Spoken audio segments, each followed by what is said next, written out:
Attention. This is the most cliched phrase I will ever allow myself to say in the short amount of time I have remaining, but if you're watching this, I'm dead. In short, I was killed, or will be killed, I guess I should say. But before that happens, I have some things to say.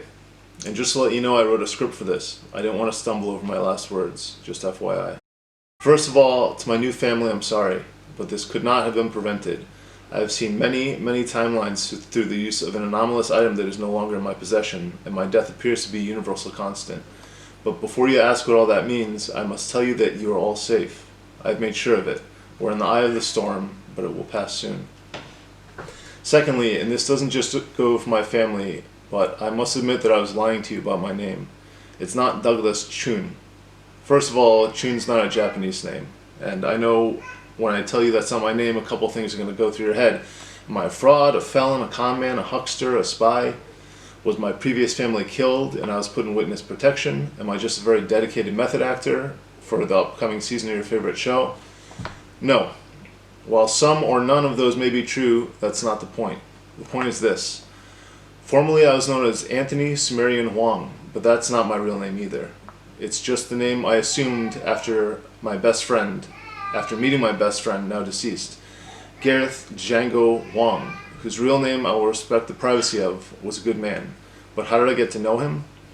Well, I was born Alan Yamamoto. Several years back, I was fighting overseas in the military. It was too much for me. I fled the fighting and went to a small village in the mountains, away from the conflict. The village was about a half-mile from Gush Kham, in the region controlled by the Northern Alliance. There was a small Buddhist shrine there dating from the Greco-Bactrian kingdom that had been disused for centuries. I had this weird sense of cultural vertigo from that, just to think that the ancient Greeks had been standing where I was, deep in Afghanistan, and that they weren't praying to Zeus or Hermes, and that Islam would not reach the region until the 600s. These were ancient Greeks worshipping the teachings of Buddha. I always thought that was weird. Now, it teared me apart to see such an ancient artifact in such disrepair. I got some of the villagers to help me, and we went at it for about a month, just clearing dirt and rubble from the base of the shrine, cleaning the statue with water and soap, using clay to resculpt chip features, and in return I helped with the livestock and the odd tasks and such. But then my troop found me. They told the village that they were aiding a deserter, even though they were civilians. They executed 32 of them right there. There were only 53 people in the village. I think the rest of them must have fled to Gush Kham after that. I was sent back to the States and put on death row. I was considered a top priority at the time. In fact, I was 3 days from my intended execution when a man came to my cell with one of the guards. The guard had this glassy-eyed look on his face. I'll never forget it. I was told that an alternate sentence was to be carried out under the watchful eye of a non-government organization. I was put in an armored truck without windows, and after several hours found myself in the care of the SPC Foundation. For 2 years I was a Class D, D-class personnel, basically an untouchable, carrying out the most dangerous, tedious, and labor-intensive jobs of the Foundation. And then I met Gareth. Gareth was a member of the Ethics Committee, and he was appalled by my treatment. Most of the D-class, you see, were violent criminals, murderers and worse. He helped me out of the D-class and convinced the Foundation superiors to hire me, instead of just subjecting me to a Class F amnestic and dumping me on the street. Over the years, I rose in the ranks of the Foundation. Me and Gareth became an inseparable team to the point that we took to calling each other brothers and changing our names to match. Then tragedy struck. The funds from several countries' governments stopped coming in around 2016. The O5 Council was concerned that they wouldn't be able to hire extra people for the special task forces, so they redirected members of the Ethics Committee. Gareth was selected, and so was I. But Gareth knew I had enough PTSD to last me a lifetime, so he did me a favor. He gave me a new face and a new name using mimetic agents. I escaped the Foundation with several anomalous items and moved to Connecticut.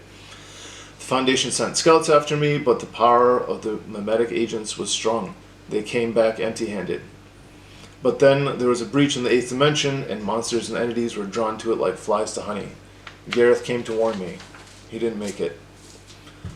So now here I am. I tried to make the best of the situation. I have a wife now and 2 kids. I'm seeing a therapist. The neighborhood thinks it's odd, but I've got friends, and I have a job. I work in the library. So you may be asking, why am I making this video? Well, for one thing, I don't want to go. I'm not afraid. I've seen death itself at the Foundation. In fact, the man behind the camera is known as 4999 and is sort of a psychopomp. That is, if someone dies alone, he accompanies them. I'm glad for his presence. He looks different to everyone, but to me he looks like Gareth. I know it's not him, but he sure looks the same. Although I've never known Gareth to smoke. Listen, I wish I had more time to explain. I wish it didn't have to go like this. But I have about 3 minutes before Eddie the cultist comes in here and kills me, and I'm not going to let that happen without taking him down with me. I'm not even going to let him see me. I put gasoline all over the house, and as soon as he turns the corner, the house is going up in flames.